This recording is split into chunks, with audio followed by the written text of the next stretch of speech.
į mūsų konferenciją Miškas žmogui, žmogus miškui ir labai malonu matyti pirmiausia tas miškininkas ir miško savininkas moteris, bet nemažiau matyti ir jūsų šeimos narius, vyrus, kurie prižiūri miškus, na ir visus kitus, kurie rūpinasi, kad miško savininkai gyventų įdomiai, nenuobodžiai. Ir tikrai be miškų priežiūros dar turėtų visokių ten gerų minčių, kiekvieną kartą perskaitę kokį nors straipsnį apie miškus, susipažinę su naujais įstatymo pakeitimais. Tai esu Lietuvos miško ir žemės savininkų asociacijos vadovas Algis Gaižutis ir pradėdamas konferenciją, ilgai nešnekėdamas, bet aš noriu keletą tokių akcentų pasakyti, nes didelė garbė kiekvieni metai rinktis kartu, tema šnekėti apie vieną svarbiausių Lietuvos miškų ūkio klausimų, kaip stiprinti atsakingą, tvarį ir į ateitį orientuotą miškininkystę. Visuose miškuose, bet mums aišku rūpi privatus miškai, nes tikrai džiaugiamės matant tuos miško sargus ir jų žmonas, kolektyvus ir žmonės, kuriais visi rūpinasi, miškininkus, valstybinių institucijų darbuotojus, politikus, kurie formuoja šitą politiką, konsultantus, kurie patarinėja, kaip įgyvendinti, nes mūsų visų partnerių indėlis yra reikalingas tam, kad miškai Lietuvoje būtų ne tik tai išteklius, bet vertybė, kurią mes turim ir puoselėjam mūsų šeimose. Ir ta tradicija, kurią tęsiam šiandien, pagerbti pavyzdingai tvarkomas privačias valdas, jinai turi šiek tiek ne momentinę, bet ilgesnę prasme, nes viskas miškuose prasideda nuo žmonių pastangų, tęsiasi su žmogaus pastangomis ir tas ciklas vyksta prisidedant žmogui. Nes čia, kurie susirinkom, visi turim atsakomybę ir ne tik tai savo, bet ir ateities kartom. Ir Lietuva susidurėm su reikšmingais aplinkosauginiais iššūkiais, komunikaciniais iššūkiais, ekonomikos neapibrėžtumu ir politiniu tokiu netikrumu, kuris veikia mūsų gyvenimą ir kaip nebūtų keista, miškai čia tampa kaip toks emocinis trigeris, kuris labai kabina ir į kurį dažnai diskutuojant nukreipiamas dėmesys, tvarkant visai kitus daug didesnės reikšmės dalykus, bet mums aišku svarbi, kaip ta diskusija vyksta. Ir čia ne vien apie klimato kaitos švelninimo priemonės arba miškingumo didinimą, nes miškai kartu yra stabili mūsų gyvensenos dalis. Todėl dažnai pamirštama, kad visos tos deklaruojamos politinės ambicijos, emociniai aktyvizmo tokie norai ir apraiškos, jos įgyvendinamos labai konkrečių žmonių, miškininkų ir miško savininkų.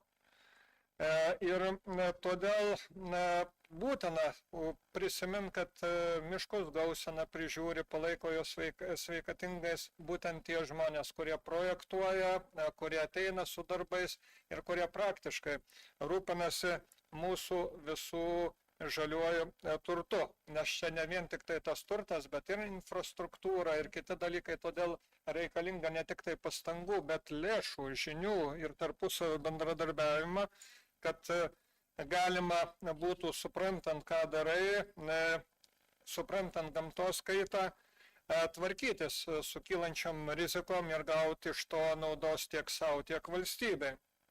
Ir turim būti labai atviri, kad miškininkystė nėra ir niekad nebuvo ir nebus vien tik tai aplinkosauginiai įsipareigojimai. Tai yra ir darbo vietos, ir socialinė atsakomybė prie žmonės, kurią realizuoti tikrai reikia ir pastovių, stabilių ir sąžiningų miškininkų, miško savininkų atžvilgių taisyklių. Ir todėl toj vietoj svarbų momentą mes turim būtent su šituo jau tradiciniu renginiu, kurį tikrai dėkui aplinkos ministerijai ir pavaldžiom institucijom rengiam kartu jau antrą dešimtmetį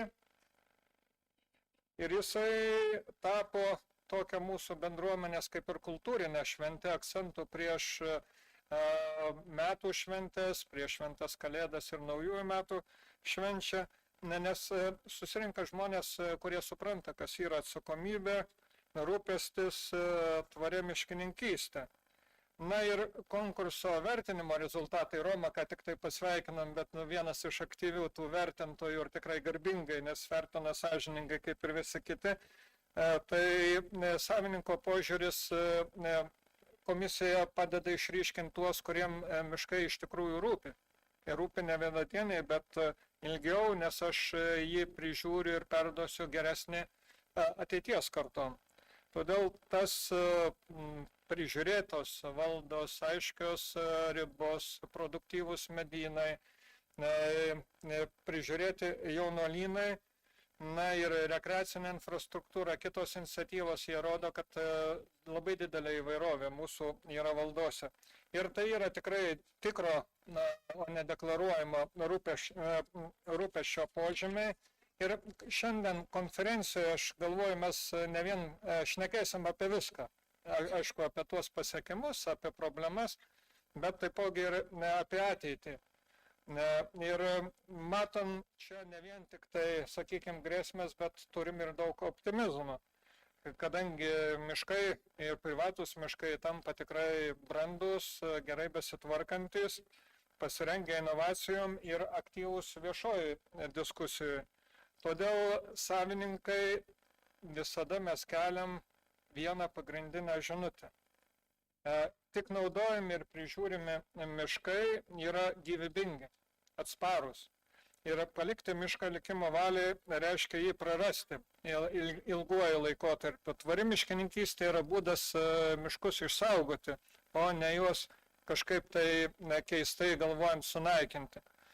Todėl šiandien mes čia dalį paminėsim geriausiosius, bet paskui konferenciją turėsim ir plačią diskusiją. Tai aš tikiuosi, kad 3 esminius dalykus mes aptarsim. Kaip stiprinti privačių miškų savininkų galimybės ir motivaciją atsakingai tvarkytis miškuose.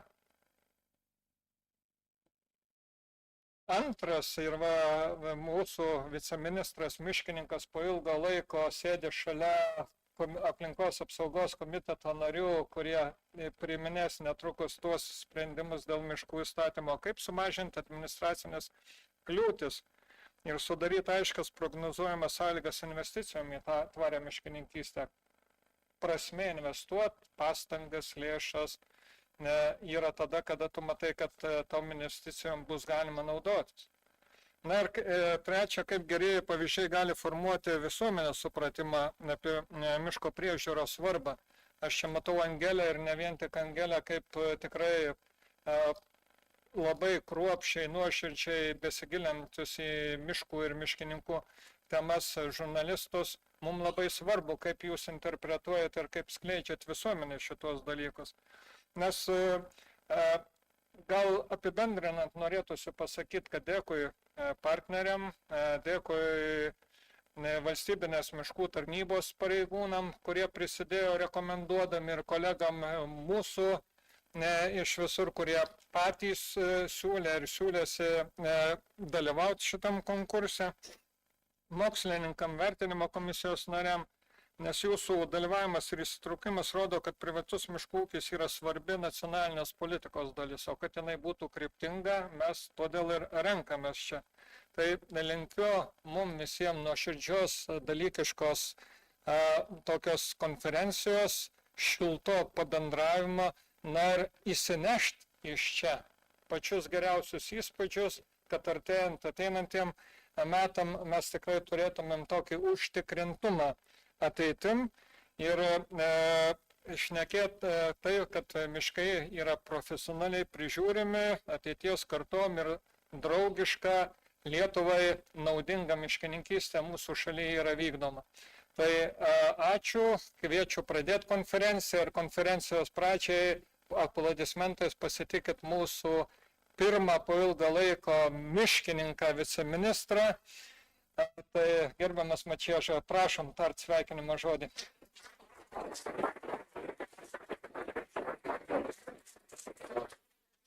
pasakiau raudoną